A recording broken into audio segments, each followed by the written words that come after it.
JLKM party के निर्माण और जयराम महतो को डुमरी से विधायक बने साल भर से ज्यादा हो चुका है। इस अरसे में जेएलकेएम ने काफी उतार चढ़ाव देखा। कई मौकों पर जेएलकेएम की वाहवाही हुई तो कई मौकों पर शर्मिंदा होने का भी दौर आया। झारखंड ही नहीं, पूरे देश की राजनीति में जयराम महतो एक ऐसे शख्स बनकर उभरे जिन्होंने अपने बदौलत जमीन से आसमान तक का सफर तय किया। अगर टाइगर जयराम महतो जिंदा रह गया ना तो झारखंड का सीएम फेस तो छोड़ो, इंडिया का पीएम फेस भी होगा। उनकी फैमिली में कोई पॉलिटिशियन नहीं है, वो खुद के दम पे बना है बंदा।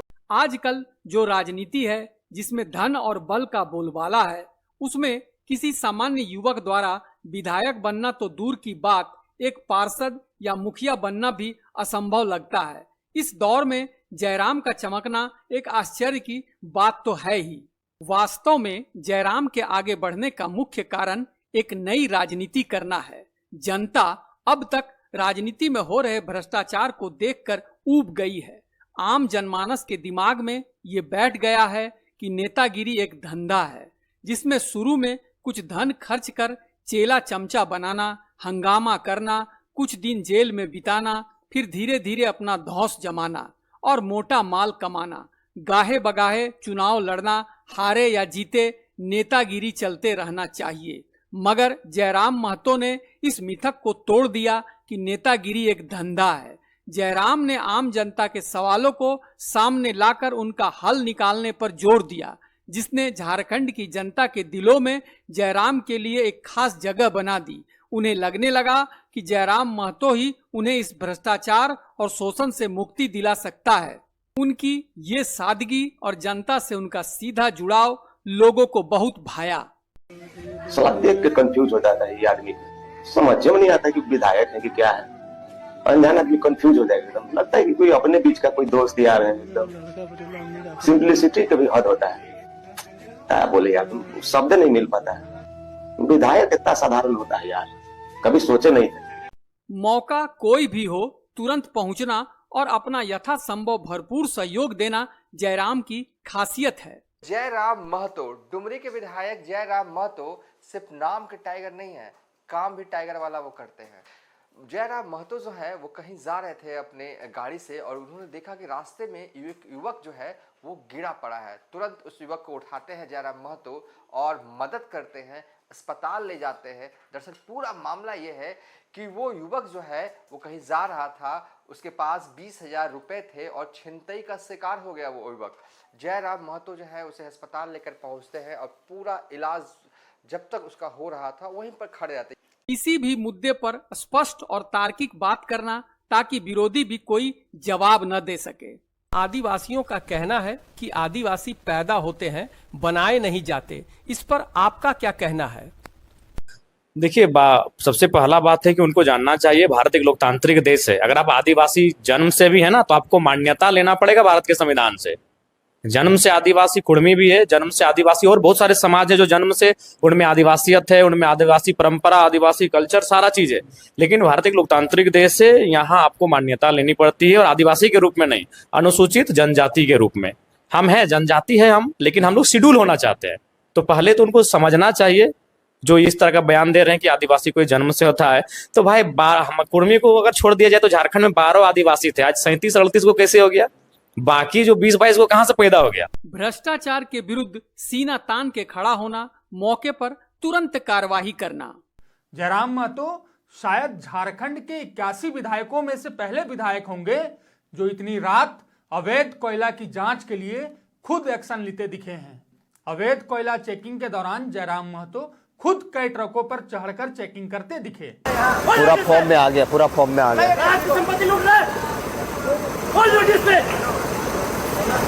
सबका हालत खराब करके रखे, सबका।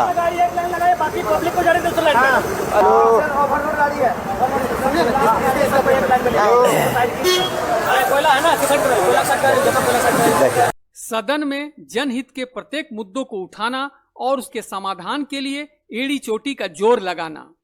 महात्मा गांधी जी का वो कथन याद आया जो कहते थे कि रिश्वत लेना अन्याय है, लेकिन सरकारी बाबू बहुत पढ़े लिखे होते हैं, उन्होंने गांधी जी के कथन को बड़ा अच्छा से लिया। अन्याय को उन्होंने लिया, अन्य को तोड़ा और फिर बचा आय। यानी अन्याय बना लिया। अन्याय शब्द एकदम सेम है दीदी, अन्याय, आधा न यो में आकार यो, अन्याय। अब उसको कैसे तोड़ा आपके सरकारी बाबुओं ने? अन्य, और बचा क्या? आय। और ये सच्चाई है। और मैं आपको सचेत भी करना चाहूंगा दीदी, क्योंकि आपके विभाग के 3 पूर्व मंत्री, आलमगीर साहब अभी जेल में हैं, एनोस साहब, हरिनारायण साहब जेल की यात्रा कर चुके हैं। गांव की जो योजनाएं हैं, विशेषकर मनरेगा की योजनाएं, अबू आवास की योजनाएं, इन योजनाओं में आज भी कहीं ना कहीं बिचौलिए बहुत ज्यादा हावी हैं, जिस कारण क्या है कि ये योजनाएं गांव पे आती हैं, धरातल पर आती हैं, इस बात में दो मत नहीं है, लेकिन लाभुक को रिश्वत देकर उन योजनाओं का लाभ लेना पड़ता है। जनता की भलाई के लिए सब कुछ न्योछावर कर देना, जिसमें अपने सैलरी का बड़ा हिस्सा दान करना, विधायक के लिए आवंटित आवास गरीब जनता के लिए खोल देना शामिल है। ये सब कुछ ऐसे काम है जिसके बारे में लोग सोच भी नहीं सकते थे कि एक माननीय विधायक कुछ ऐसा भी कर सकता है। ये तो थी जयराम महतो की सफलता का राज।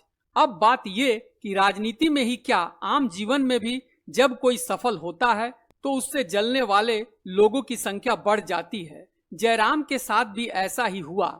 लोग जयराम को नीचे गिराने की तरकीबें ढूंढने लगे, तरह तरह की साजिशें रचने लगे, और इन साजिश करने वालों को रोका भी नहीं जा सकता। जरूरत है कि खुद इस कदर सावधान रहे कि साजिश करने वाले नाकाम हो जाए। मगर कई मौकों पर विरोधियों की साजिश सफल भी हुई और जेल कैंप को शर्मिंदा भी होना पड़ा, जिससे जेल कैंप के समर्थकों को बचना चाहिए, जिससे कि कोई भी जेल कैंप को नीचा न दिखा सके। एक कहावत है, हमें तो अपनों ने लूटा, गैरों में कहां दम था। ये कहावत जयराम महतो पर लागू हो गई। कई मौकों पर जेल कैंप समर्थकों ने अपने क्रियाकलापों से जेल कैंप की लुटिया डुबाने में कोई कोर कसर नहीं छोड़ी।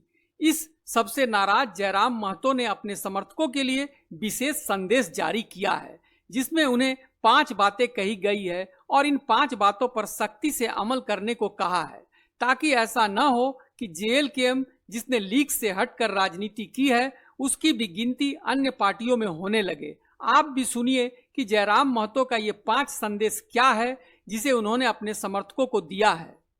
पहला काम ये कि किसी भी प्रकार के भ्रष्टाचार को करना तो दूर, सोचना भी नहीं चाहिए।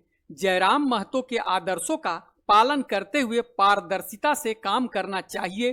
पार्टी के नाम का फायदा उठाकर रिजवान अंसारी की तरह बालू ढोने वालों से रंगदारी मांगना, रजनी रवानी की तरह कंपनी को ब्लैकमेल करना, रेखा महतो की तरह पीड़ित पुष्पा महतो की मां से पैसे ले लेना जैसे काम तो बिल्कुल ही नहीं होना चाहिए।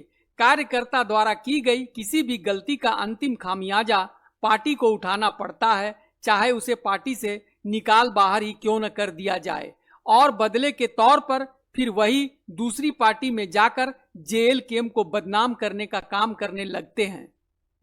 दूसरा काम, सोशल मीडिया और हर हाथ में मोबाइल के जमाने में कुछ भी बोलने या करने से पहले ये सोच लेना कि आपकी ये हरकत कहीं भी कोई भी रिकॉर्ड कर सकता है, जिसे कल सबूत के तौर पर पेश किया जा सकता है, जो आपके साथ साथ पार्टी की भी जगहंसाई का कारण बन सकता है। इसलिए गलत हरकत या गलत बात नहीं करना है। आजकल कॉल रिकॉर्डिंग करना फिर उसे वायरल करने का दौर चल रहा है, इसलिए सावधान रहना कि आपकी कही कोई बात कल पार्टी की शर्मिंदगी का कारण न बने। तीसरी बात कि विपक्षियों के उकसाने पर गाली गलौज की भाषा का उपयोग न करना। विपक्षी चाहते ही हैं कि जेल कैंप समर्थक इस तरह की भाषा बोले जिसे सार्वजनिक कर जेल कैंप को बदनाम किया जा सके। तो सावधान रहें, सतर्क रहें। आपको उकसाने की भरपूर कोशिश की जाएगी, मगर अपना संतुलन न खोए। इस तरह के वीडियो या पोस्ट पर जवाब न दे।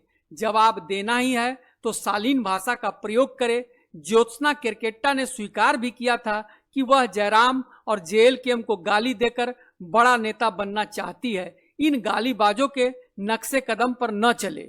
जयराम महतो जब से वो जीत के आया ना, तब से देख कभी किसको गाली कभी किसको गाली, गालियां दे दे के नेता बन रहा है, तो हम काले पीछे हटे रहेंगे? हम भी बक बक के नेता बनेंगे।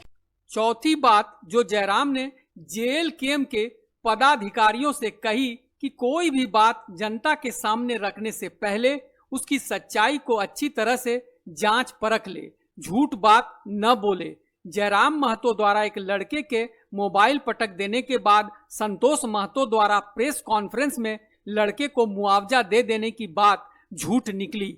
हालांकि संतोष महतो ने इस लड़के को पैसा भिजवाने का पूरा प्रबंध कर दिया था, मगर पैसा पहुंचने के पहले ये कह देना कि मुआवजा दिया जा चुका है, इसे लेकर काफी शर्मिंदगी झेलनी पड़ी और विरोधियों को वार करने का मौका मिल गया।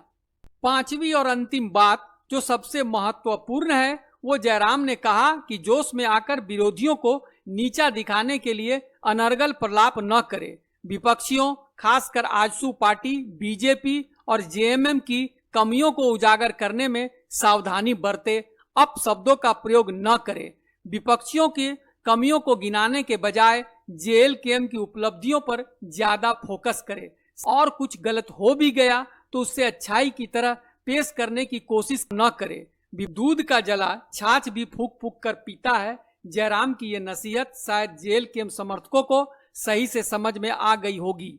राजनीति में पुरानी बातें भी भुलाई नहीं जाती, समय आने पर इसका फायदा उठाया जाता है। यहाँ तक कि जयराम महतो के विधायक बनने के पहले बोली गई बातों का भी विपक्षी फायदा उठाने से नहीं चूकते। तो एक लिचड़ टाइप के एक हमारे माननीय है, अपने आप को माननीय कह के एकदम इतना घमंड में चूर है। आपको एक वीडियो दिखाते हैं माननीय जी का। इससे पहले जब माननीय वो नहीं थे, उस समय इनका संबोधन देखते हैं उनको। आप ये वीडियो देख पा रहे होंगे, देखिए सुनिए इनका भाषा सुनिए।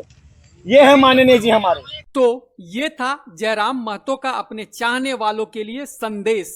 क्या आप जयराम की इन बातों से सहमत हैं या फिर आप कुछ कहना चाहते हैं? तो कमेंट में अपनी बात जरूर कहें ताकि आपकी राय जयराम महतो तक सीधा पहुंचाया जा सके। और हाँ, कमेंट में अपना नाम जरूर लिखें। यदि संभव हो तो अपना मोबाइल नंबर भी दर्ज करें ताकि आपसे संपर्क भी किया जा सके। साथ ही आपसे अनुरोध है कि जेएलकेएम से संबंधित आगे की खबरों के लिए हमारे चैनल आपका खबरी लाल को लाइक और सब्सक्राइब जरूर कर ले ताकि हर अगली खबर पर आपकी नजर रहे।